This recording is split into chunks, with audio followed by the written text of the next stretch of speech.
विमला और किशन पति पत्नी थे। विमला घर की एक अच्छी बहू थी।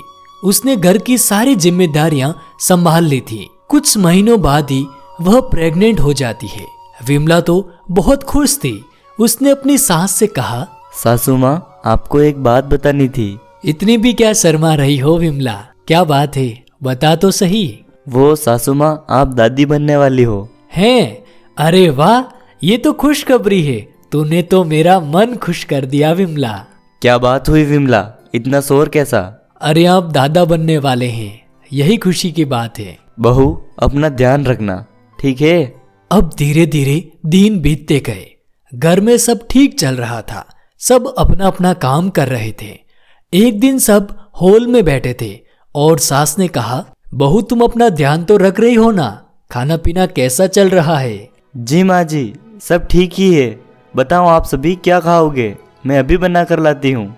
अब खाने का नाम सुनकर तो विमला का पति किशन कहता है, आज तो मैं कुछ मीठा खाऊंगा। एक काम करो विमला, जलेबी बना दो। उसके बाद विमला रसोई से जलेबी बनाकर लाती है। फिर विमला ने सास से कहा, माँ जी, मैं नहा कर आती हूँ, रसोई में बहुत गर्मी सी लगती है। जाओ बेटा नहा लो, पानी गर्म कर लेना। उसके बाद विमला नहाने बाथरूम में जैसे ही गई, अचानक से फिसल कर नीचे गिर पड़ी और तेज चिल्लाई, माँ जी, इधर आओ।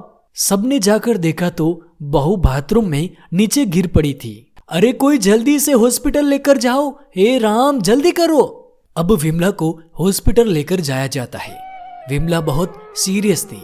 उसे तुरंत ही आईसीयू में एडमिट किया जाता है। डॉक्टर कहता है, पेशेंट की हालत बहुत खराब है। माँ या बच्चा दोनों में से एक ही बच सकता है। मेरी विमला को बचा लो, उसे कुछ नहीं होना चाहिए डॉक्टर, प्लीज आप उसे ठीक कर दो। अब डॉक्टर ने पूरी कोशिश कर माँ को बचा लिया और डॉक्टर ने विमला के पति किशन से कहा, पेशेंट तो बच गया है, लेकिन एक प्रॉब्लम है, वो कभी माँ नहीं बन पाएगी। ये सुनकर तो किशन के मानो पैरों तले जमीन ही खिसक गई। लेकिन उसने ये बात अपने घर वालों से छुपा कर रखी। अब सब पहले जैसा हो गया था। विमला का पहला बच्चा खो चुका था। वह बहुत दुखी रहती थी और उसे पता तो था ही कि वह अब माँ नहीं बन सकती थी। तो क्या किया जाए? विमला और किशन रोजाना इसी बात से परेशान रहते थे। फिर एक दिन विमला ने अपने पति से कहा, सुनो, अब मैं माँ तो नहीं बन सकती, क्यों ना हम एक बच्चा गोद ले लें? आप क्या कहते हो? बात तो तुम सही कह रही हो। अनाथ आश्रम से हम एक नन्हा बच्चा गोद रख ही सकते हैं। उसके बाद उन्होंने यही बात अपने माँ बाप से कही और फिर कुछ दिनों बाद उन्होंने एक नन्ही सी बिटिया को अनाथ आश्रम से गोद लिया। अब सब बहुत कुशल मंगल था।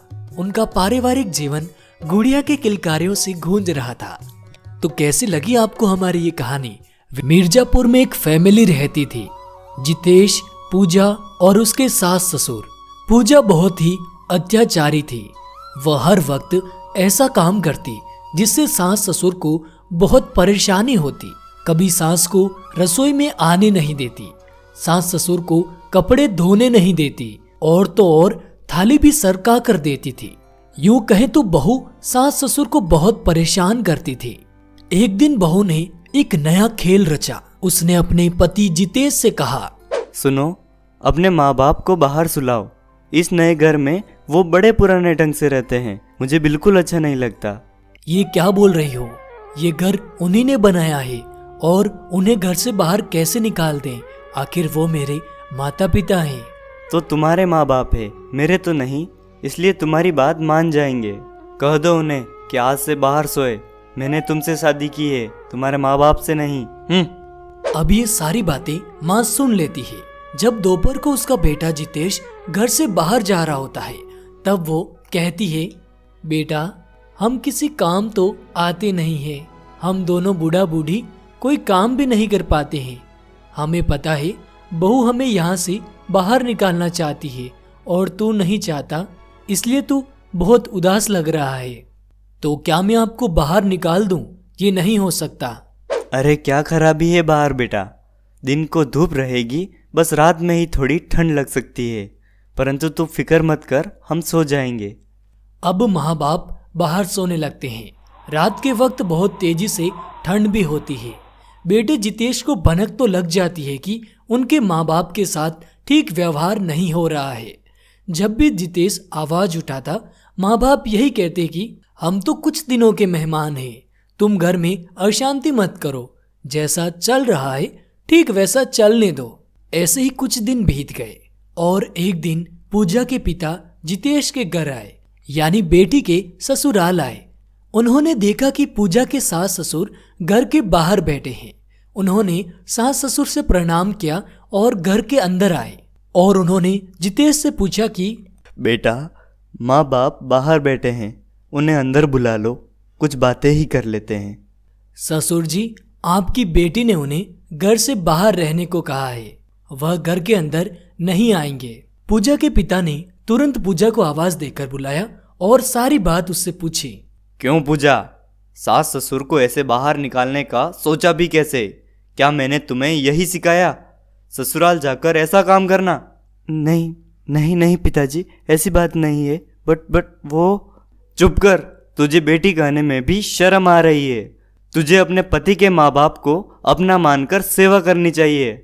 उसके बाद पूजा के पिता ने उसे बहुत समझाया और फिर उसे समझ में आया कि उसने जो किया वो बहुत गलत था, क्योंकि कल को उसके बेटा बेटी भी उसके साथ यही करेंगे और उन्हें भी बाहर निकाल देंगे। अब पूजा ने खुद अपने सास ससुर को घर में वापस बुलाया और उसके इस काम के लिए उसने सास ससुर से माफी भी मांगी। उसके बाद वो सभी अपने घर में आराम से रहने लगे। इस कहानी से शिक्षा, जैसा आप अपने माँ बाप के साथ करोगे, कल आपकी संतानें भी आपके साथ वैसा ही व्यवहार करेगी। अगर आपको टब्बी टीवी की यह कहानी पसंद आई है तो वीडियो को लाइक और शेयर जरूर करें और कमेंट करके जरूर बताएं।